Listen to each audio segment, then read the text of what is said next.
Welcome to the Fans Ed Sports Show, hosted by 216 Mike and EG Laflare, and produced by Walt K Disney. This is a sports show with a college football focus that allows you, the fans, to create topics and discussions. What we need y'all to do right now, if you're not already, subscribe to all of our social media platforms. We're on Facebook, Twitter, Instagram, YouTube, you name it. And we stream live every Sunday night, and the show will be available on all podcast platforms Monday morning. Let's get to it. Mike, what's good? Man, just hanging tough, man. My family came into town from Cleveland, so just been taking them around, and we just been enjoying ourselves. And actually, it's the first time my sister got to see my son because Nice. all the COVID restrictions and everything, because he was a COVID baby. So it's just a good time. My sister like always sending them gifts and everything, so it was just good that they could put a face with the name and the voice. So Oh yeah, I love to hear that, especially when family get to come and especially around the Christmas and holiday season. I know it yeah. is tough for some people out there, especially, who are missing family members, who can't be with family members. So, hey, I wish you all the best and I hope you guys have a good time and I hope they enjoy their stay. You show them a good time. But let's get right into it. Let's start off with some RIP for Coach Mike Leach. Yeah, Um, man. Last week, we did report that he was taken to a hospital. He did pass away on Monday night after complications related to a heart condition. He was 61. This was his third head coaching stint with a 1917 record for the Bulldogs, and they were 8-4 this season. So, my thoughts and prayers go out to Coach Leach and his family, as well as the Mississippi State Bulldog team. Yeah, I think then they named like the defensive coordinator. Like, isn't he permanent head coach now? Or Yes. Uh huh. yeah, and it's just it's a tragic situation. It's sad, and when I want to say after the show started wrapping up, you started hearing reports about they're not going to say anything or do anything until or report anything until all the family has gotten into town, and that's someone who has been in that situation. You could just tell like it was just where everybody's coming to say their last goodbyes and things like that, man. So shout out to the Mississippi State fan base and community, but also be praying for Washington State, because he did have ties there and built that program up as well. Oh yeah, definitely. And they will Mississippi State Bulldogs. They will go into a bowl game, and we'll cover that later in the upcoming weeks. But let's get into some bowl recap as Cincinnati takes that L to Louisville.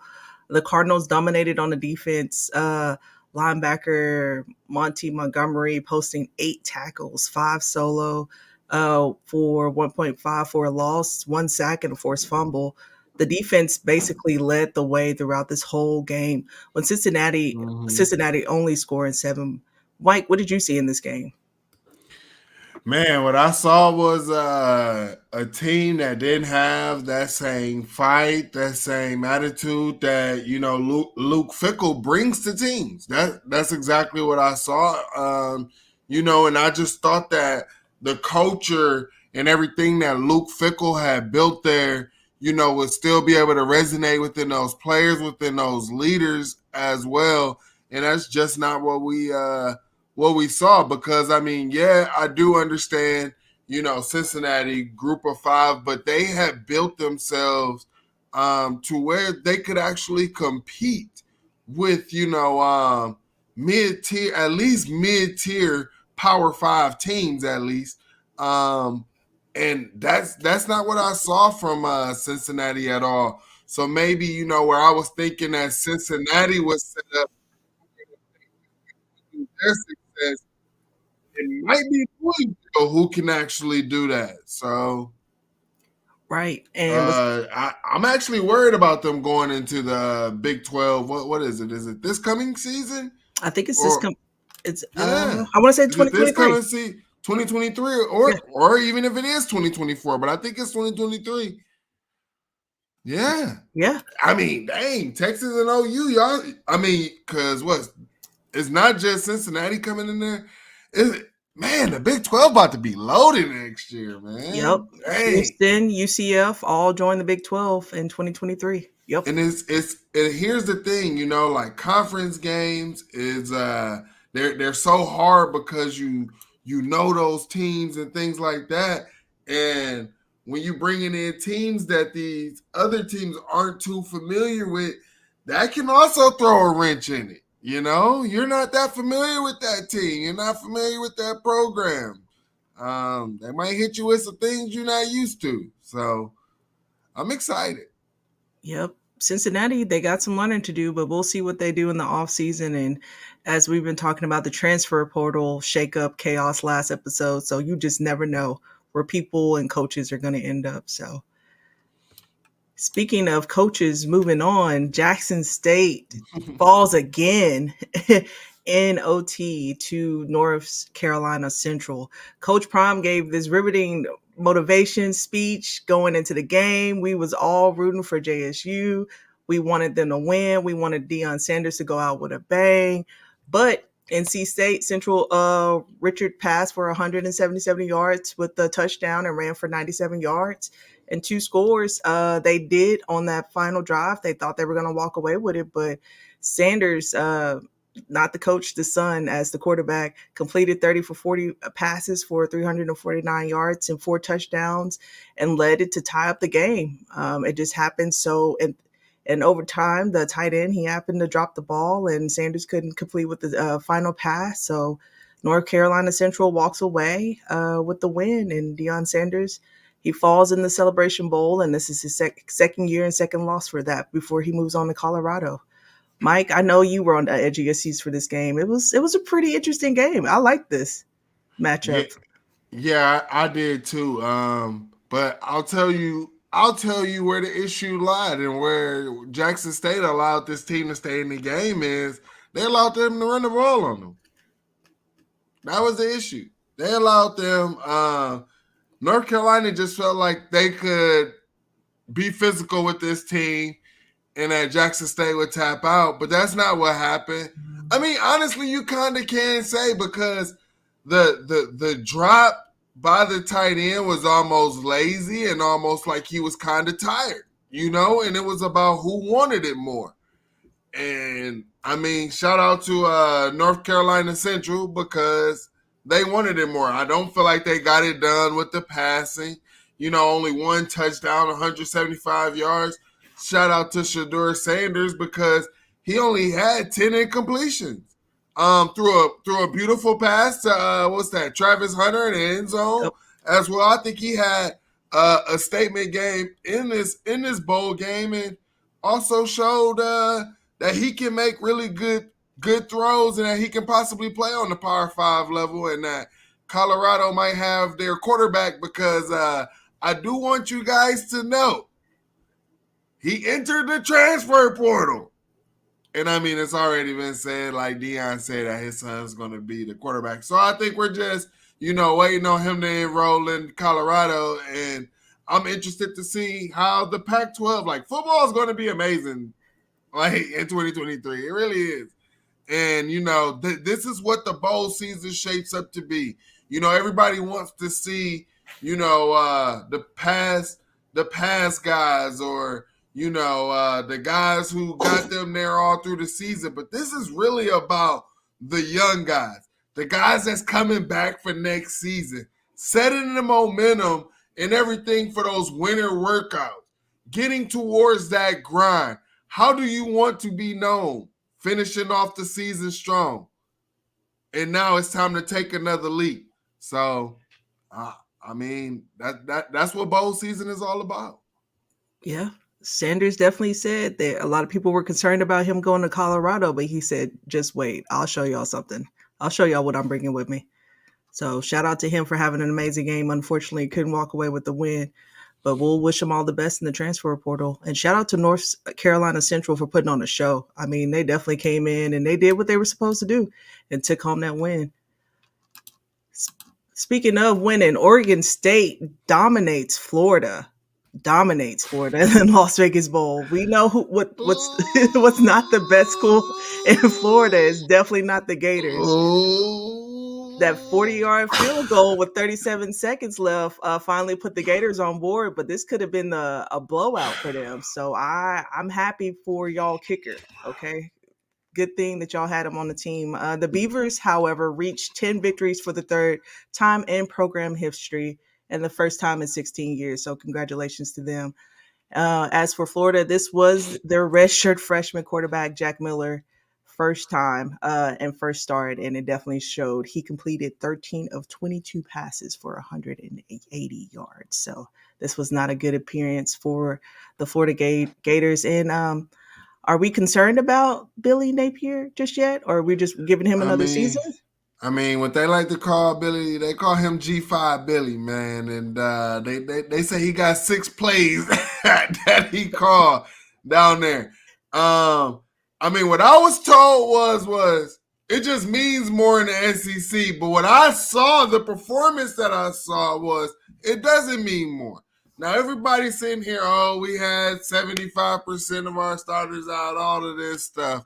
One thing that I know is when you're talking about SEC, the way that people talk about SEC, when they talk about Florida, the way that they talk about Florida, oh, if we were in any other conference, we'd be able to do this. Well, the whole thing about football is also having depth, right? You know what I'm saying? Because we've seen teams, where their guys don't play in the game, but the team still comes out on top, still wins the game, you know. It comes down to execution, coaching, development. So you're telling me that you haven't gotten these young guys ready by bowl season? Well, what have they been doing? I mean, there's video clips out there where you just see there's no effort being given by their defensive line to rush the passer. But it just means more, right? I mean, I think, I put out a question and I said, man, this is a poor display of talent by the SEC. I said, or is it right on par? Ooh. And I think that it was right on par because, yes, every conference has their bad teams. And every conference is top heavy. You only have a couple teams. That's every conference, right? Now, I'm not sitting here saying that the SEC isn't number one, but to just sit there and act like year in, year out, your teams aren't beatable, that no one from another conference can beat your teams because they're in the SEC is BS. And I'm just here like, here's the thing. Everybody's going to say, oh, bowl season don't matter and all of this crap. But I guarantee you, if the SEC team wins in the bowl game, it just means more. Oh, just like when Georgia had to come back against Cincinnati. It just means more. Talking about all these bowls, I seen them boys was happy winning against Cincinnati. Comeback victory. But you telling me that these bowl games don't mean nothing? Come on, man. These bowl games mean something, man. Look at how them Oregon State players were celebrating. And here's the thing. If you're going to play in the SEC, G5 Billy, you ain't got no killer instinct and you kicking field goals just to say that you didn't get shut out, just tell me you ain't got no balls, brother. Ooh. Billy said he didn't want to go into the offseason being the talk of the SEC. Man. That's the only reason. Regardless, I mean, you might as well just... Here's the thing. Show me you got some fight, right? Show me you a coach that got some fight. Show me why I should be playing for you and wanting to play for you, right? Oh, yeah. That passive play calling don't work. I be pissed at my coach when he be doing that passive play calling, bro. So I know. I feel like Billy gonna release another letter to the fans, so we'll see in this offseason. Not too much. We gonna see Gator fans what he got for you in the all season. We could definitely go see. BYU barely makes it out alive in the New Mexico Bowl. They escaped SMU. SMU scored a touchdown with 8 seconds left, but Jacob Robinson made an open field tackle on the 2 point conversion as BYU held on. BYU just had 256 yards in total offense, but the defense stepped up to win this game for them. So SMU shut out BYU in the fourth, but it was not enough to walk away with a win. So shout out to BYU and taking the dub in this game. I don't know how BYU won this game. And the crazy part is we picked BYU to win this game. Like, we picked BYU to win this game. And I don't. The quarterback was 7 of 12, also had an interception. They only threw for 47 yards. Mm-hmm. Only having 209 yards. What was the team totals? Like, total yards. SMU, like, if you're looking at these stats, you're just like, man. And then it's like BYU had more penalties, all of this, but somehow they were able to possess the ball more. They were able to hold the ball longer, and they got the game right where they needed it. And they didn't allow SMU to have a shootout or anything like that. I think that this was their game plan, had to be their game plan with what they were doing, only 12 passes in a college football game. I mean, this might be the Army-Navy game, Hey, hey now. But, I mean, it was just, BYU just getting chunks. They went in at halftime, tied at 10-10, and then, BYU came out with 2 scores in the third quarter, and then I can't say that their defense did anything because they did let them get 13 points, but they did. I mean, hey, it really should have went into overtime. It definitely should have. It really should have went into overtime, but it was a really good bowl game. It was better than what I expected as well. So yeah. If that 2-point conversion would have ended up, we could have been talking about a completely different team winning this game. So yeah, shout out to BYU. Yeah. And with the pick totals, Mike and EG tied, coming in at 2 for 2, so 50% this week. Nice. And I came in 3-1, but the only reason why is because I picked Louisville to win, and that's the only reason I picked it is because we couldn't have the same team. So hey, I had no reason in that. I don't blame you though. Like, I just don't. I cannot blame you for that at all. Nope.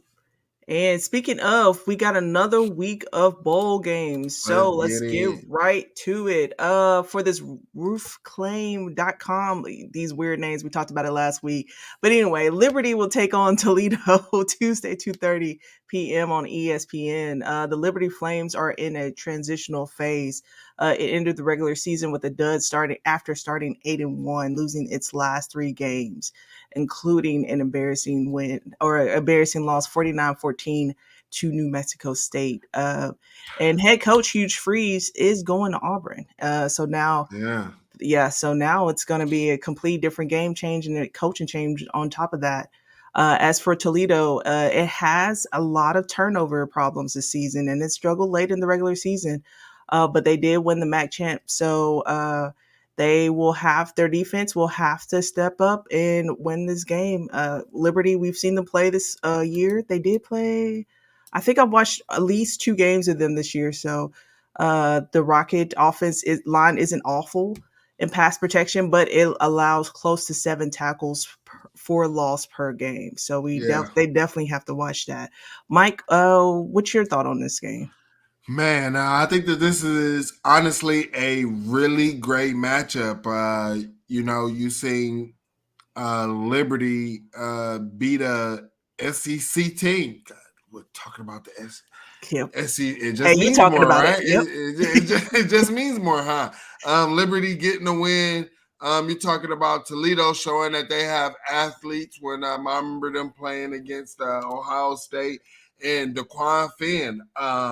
Honestly, what you're talking about that O line and what I saw from DeQuan Finn, he's what makes that offense go. If he's playing, I give Toledo that edge.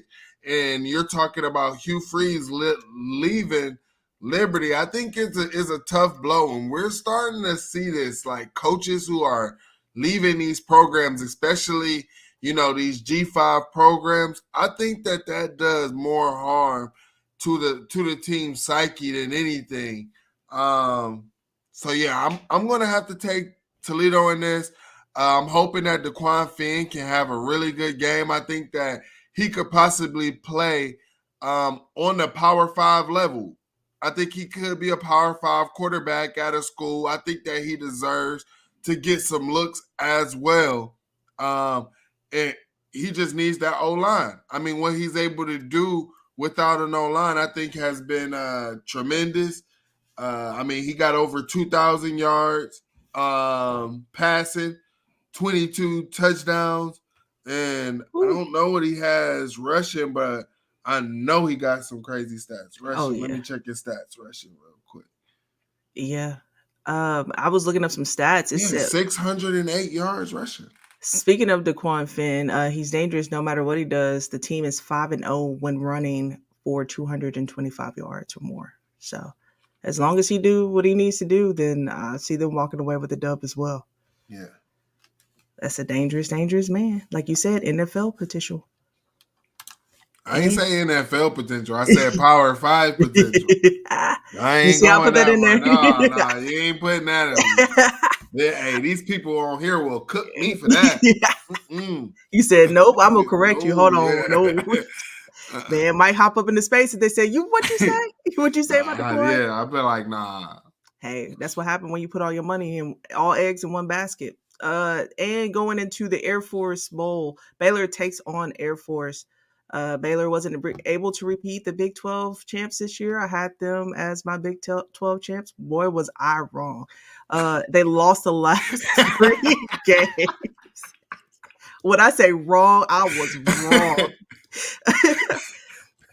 But however, Baylor is 4-0 when running for over 235 yards and 5-1 when coming up with over 170 yards. So hopefully we can see something in this game. The Air Force defensive front might be a little too strong for Baylor. So the Falcons are 8-0 when allowing fewer than 115 rushing yards. So we will see what happens in this. I'm not going to pick Baylor on this game. I've learned my lesson with them. Ooh. So I really want to see what Air Force has to do when it comes to this game. It will be for if they do win this game, it will be 4 straight bowl victories and 5-10 win seasons since 2014. So I want Air No. Force to walk away with the win on this one. Mike, what you see in this game? I mean, I see Air Force has just been on a roll. They have been on a tear.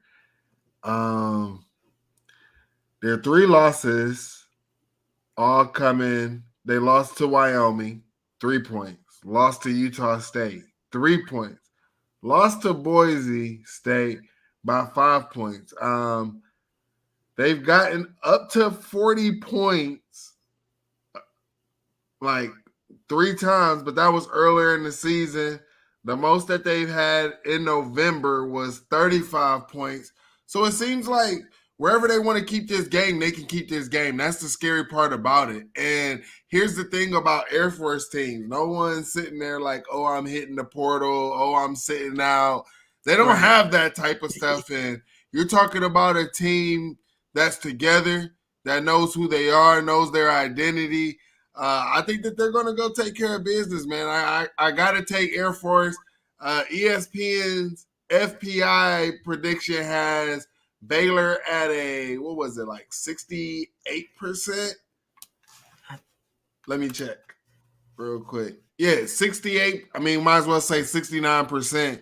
I just I just don't know what Baylor has shown me. I mean, one thing I know is they not. I gotta see it. I gotta see it. They gotta show me something.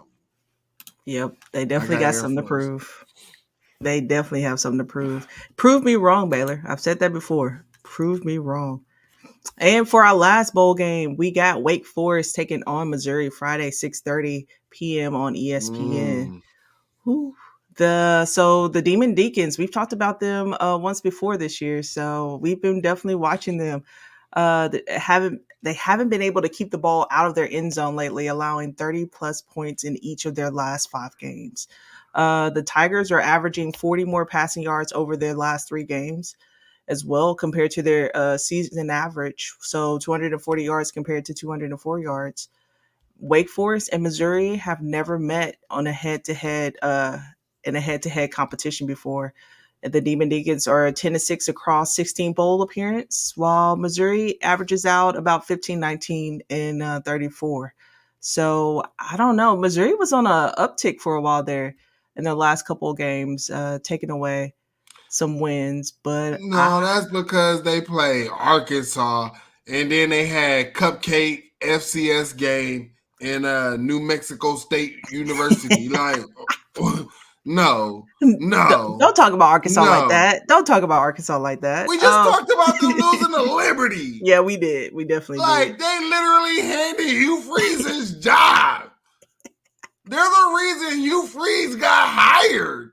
That is true. That game, yeah. Like, come on, man. I'm going Wake Forest in this game. One thing that I know, yes, they don't have no defense, but here's the thing: can Mizzou score as many points as Wake Forest? I don't think so. That's not in their forte. Mm.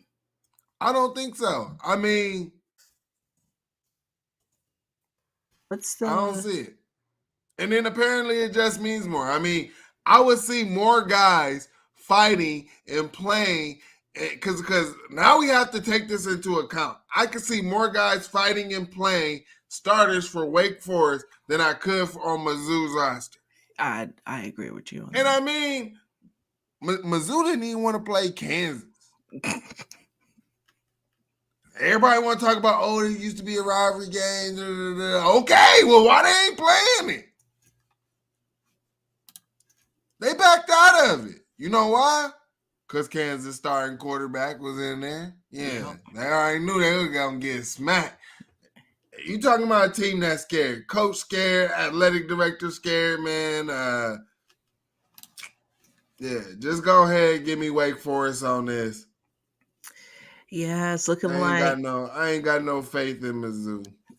Yeah, I was looking at Mizzou. It was looking like they was averaging around 20 to 30 points per game. So yeah, I'm gonna have to. I'm see, no, we can't pick the same team, so I'm gonna have to go with Mizzou on that. Well, go with Mizzou. I'm gonna have to go with Mizzou on that. There you go, Diz. Yeah, I'm gonna have to go with Mizzou. My wife will be a fan. Okay, there we go. Hey, and I got some Missouri fans out there. Erica, this one for you. Hey, there you go. I just added one more thing. We didn't plan on talking about this tonight, but this just popped up on ESPN. So it looks like Max is planning on entering into the NFL draft. This was just 20 minutes ago that I saw. I mean, hey. When your stock is high, you do that. I do not blame this man. His stock is high. And I mean, when you're talking about a guy who you know can be a leader, and he doesn't have to be a leader by being vocal, you know, that man's a leader by his actions alone. You know, this guy did not come into the season as the starter. You know, come to find out, this man had heart complications or something preseason. And then this man did what he did. You know, I mean, I got nothing but respect for Max Duggan. You know, what he will be in the NFL, we don't know, because we don't know what team is going to pick him. We don't know what system he's going to be in.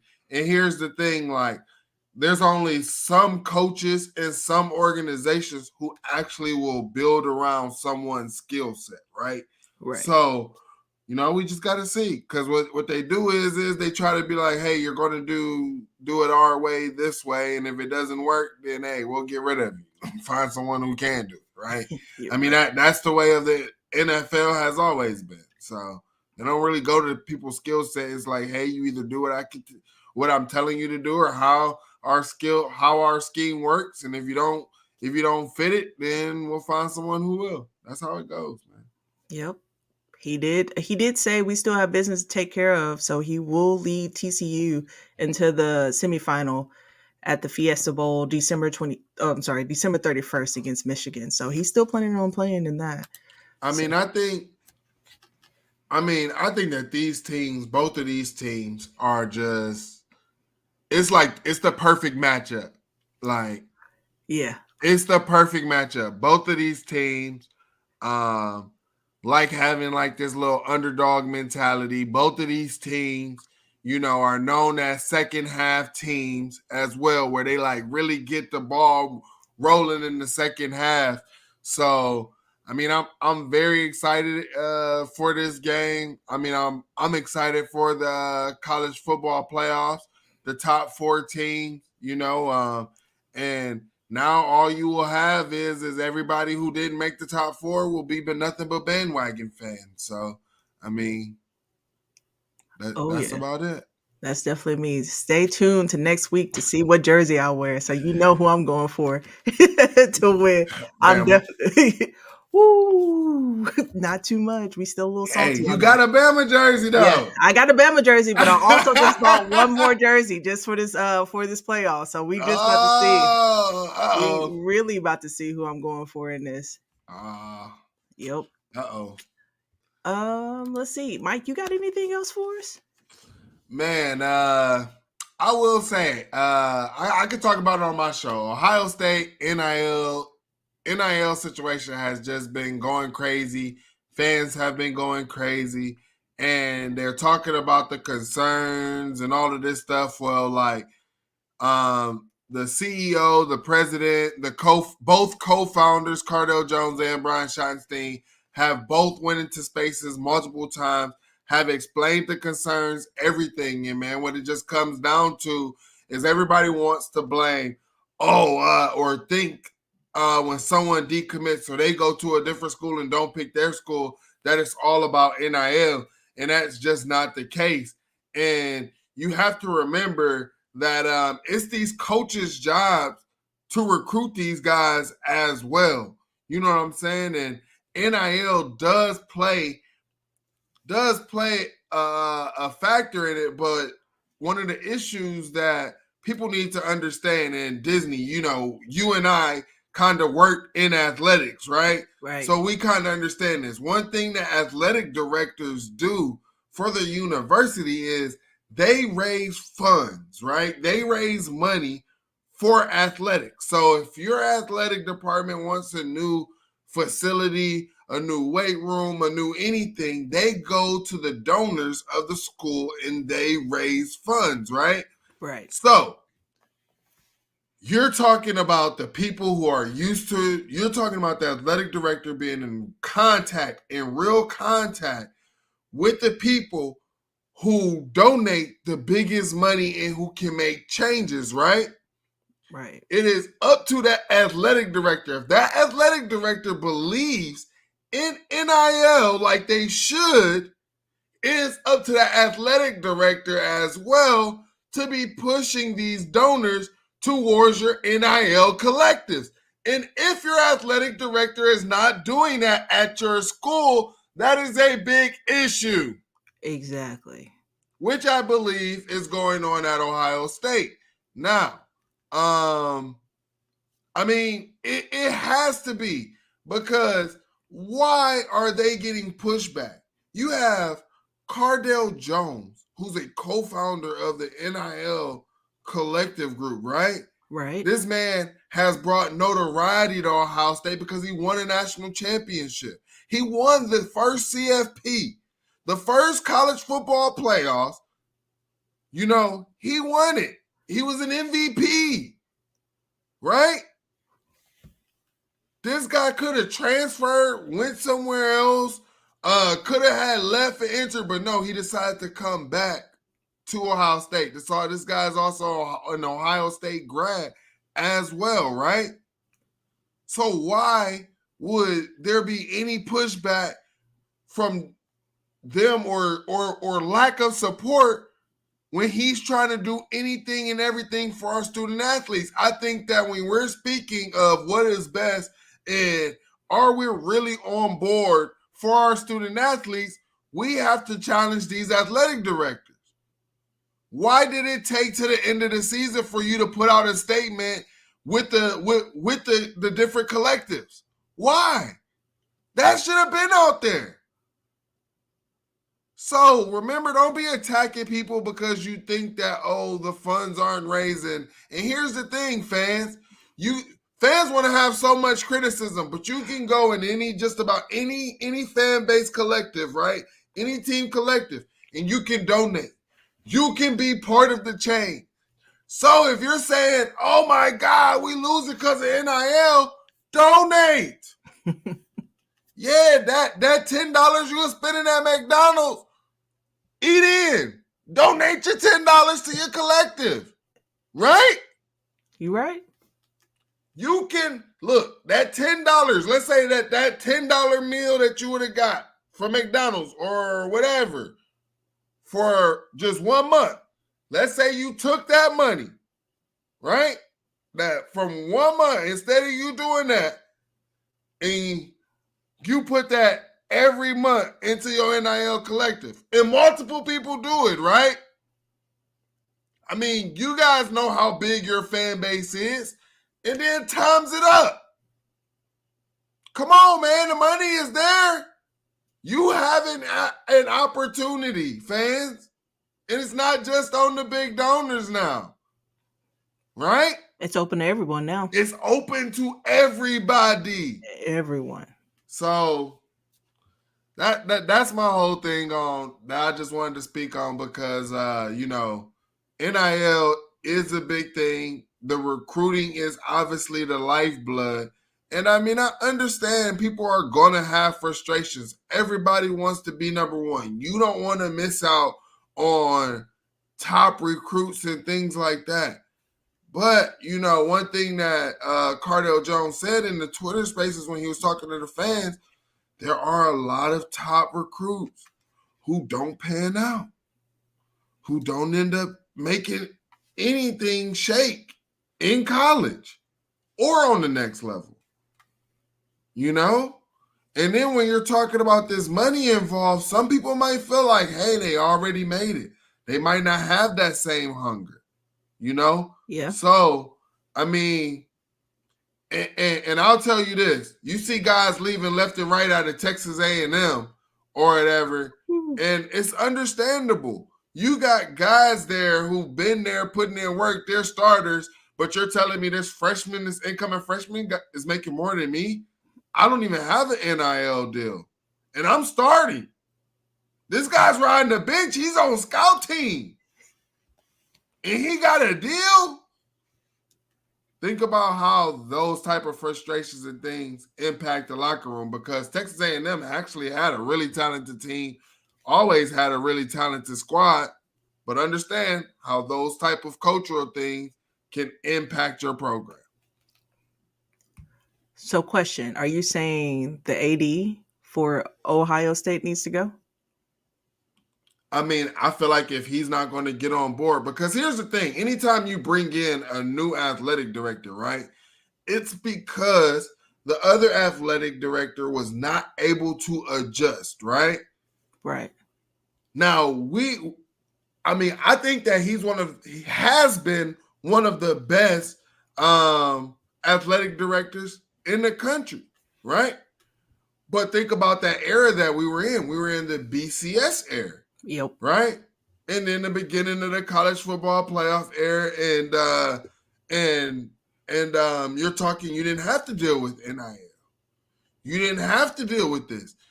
When you're talking NIL, We're in a whole new different world. A coach just sat on the podium and talked about a coach offered his player that is currently on his roster an NIL deal, a college coach, right? We are in a whole new world. So how are athletic directors going to adjust to this? Because you can sit here and say, oh, we have all of these other different sports, right? And that we need to make sure that we're taking care of all of these other sports. But what people need to understand is the money maker of any athletic sports, department yes, is the football program. it's definitely college football. It's college football. And for Ohio State, basketball is not their money maker. College football is their money maker. So if you allow your program to falter and fall downhill, right?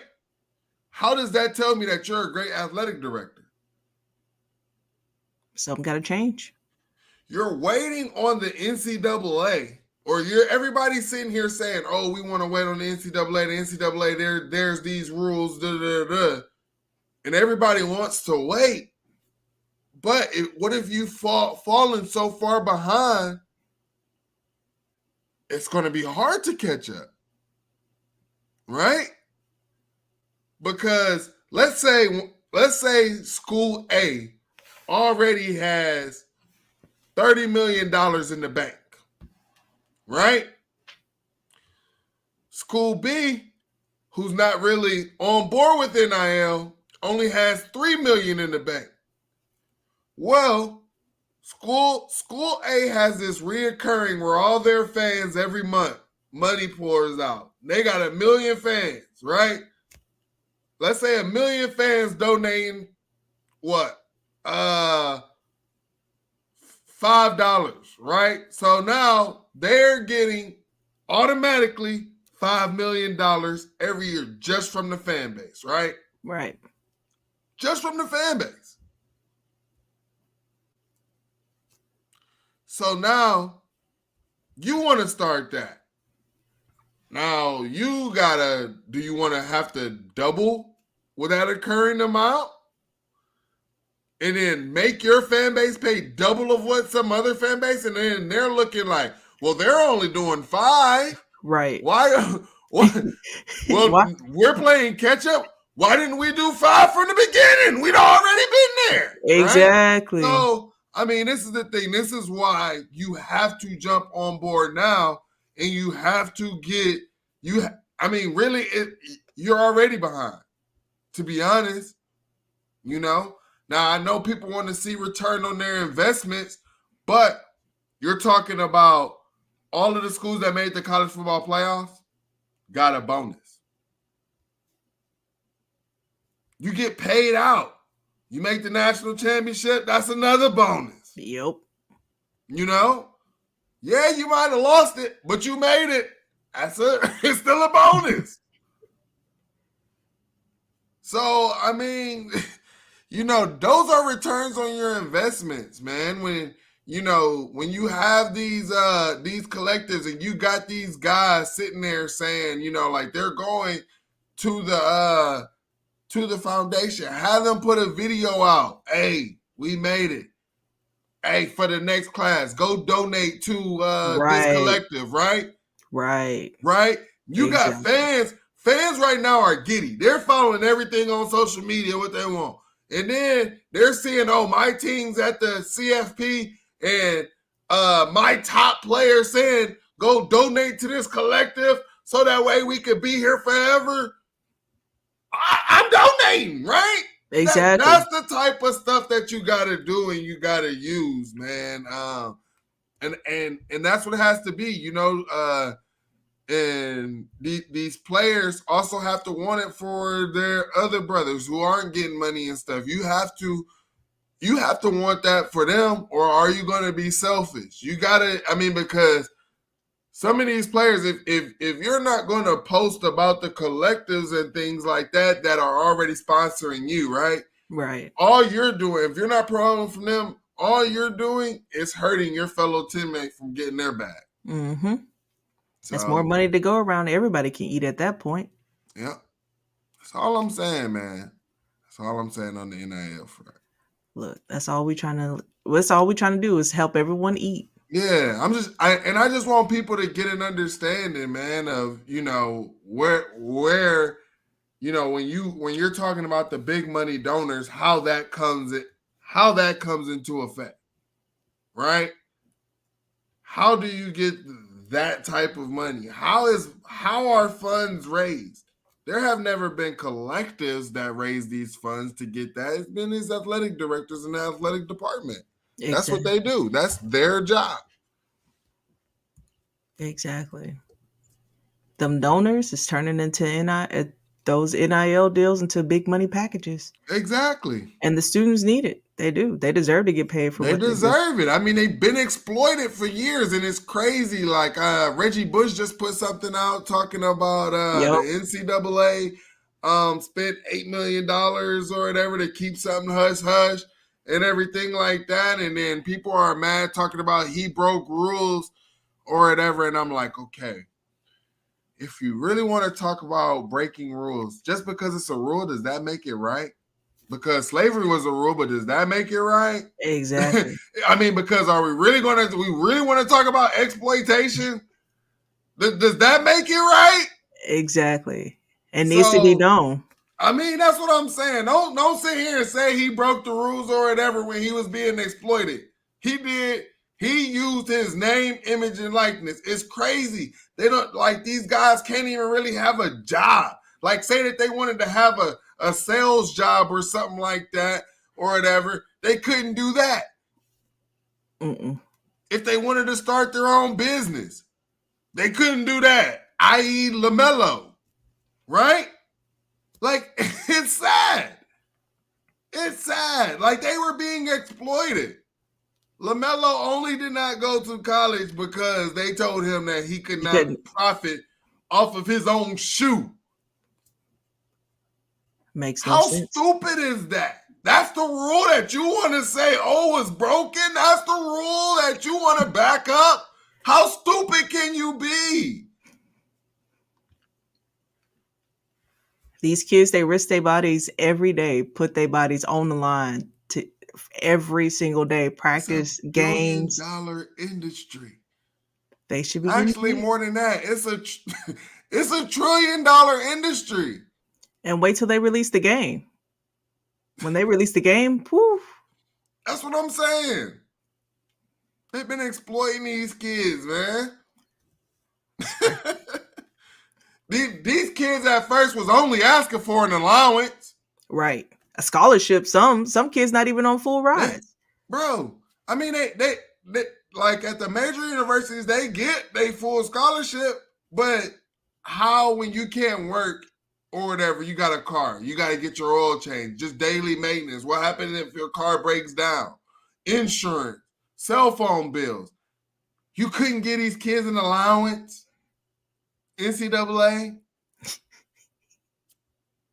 Yes, every kid should be allowed it because they are working as full-time students and they're full-time football players, so they don't have the opportunity. So that this way that they can focus on their studies and work, we wanted to allot this amount of money. It was an easy freaking fix. That was an easy fix. And now look what we're dealing with.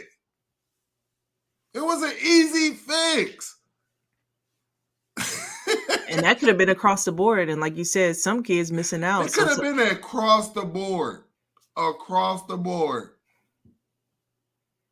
NCAA, what was y'all thinking? Y'all, that was a missed opportunity, bro. Man. That was definitely a missed opportunity. Bro, I've been saying this for years. NCAA could have been hit my line, but they think I'm not good enough. That's all that is. I'm just a little guy down here. What do I know? Hey, you're just one of the workers, and you talk about it. Yeah. And like Reggie Bush did, make it known. Make it known. Make it known. So speaking of making it known, we are posting every day this week on social media. So make sure you guys are all tuning in to our social media platforms: Facebook, Twitter, YouTube, Instagram, you name it. And again, we stream live every Sunday night, and our replay will be on your favorite podcast platforms on Monday morning. And with that, Mike, you got anything else for the feed? Nah, man. Make sure you hit the like, the subscribe button, hit the notification button as well. So when we go live, you can tap in. We didn't have any comments today. We missed y'all, man. But also, happy holidays as well. We're probably going to miss you guys next Sunday because it's going to be Christmas. So happy holidays to everybody out there, for sure. But don't think that we not gonna put that college football playoff stuff out. We definitely gonna put that out. Oh Be yeah. looking for that. Oh yeah, best believe we definitely get into the New Year's game. So don't worry, we will be here and on social media. So again, make sure you, like Mike said, subscribe, like, and click those notifications. And with that, I think the Fans Edge is out.